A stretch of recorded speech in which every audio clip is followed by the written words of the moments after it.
আসসালামু আলাইকুম, সবাইকে স্বাগতম। হিসাব বিজ্ঞান বিষয়ে আমরা যখন এই যে রেওয়া মিল থেকে এই বিশদায় বিবরণী প্রস্তুত করি, তখন রেওয়া মিলের মধ্যে যদি ক্রয় পরিবহন থাকে এবং শুল্ক থাকে, তাহলে এইগুলি আমরা কোথায় লিখব, তাই না? তার আগে একটি বিষয় বলে রাখি, সেটি হচ্ছে এই যে ক্রয় পরিবহন, শুল্ক, আমদানি শুল্ক, জাহাজ ভাড়া, মজুরি, ডক চার্জ, কুলির মজুরি, এগুলি কিন্তু প্রত্যক্ষ খরচ।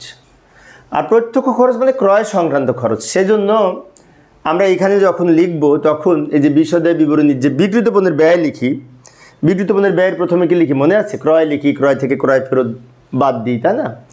ঠিক ক্রয়ের নিচে, বিক্রয়িত পণ্যের ব্যয়ের মধ্যে ক্রয়ের নিচে এই ক্রয় পরিবহন লিখব।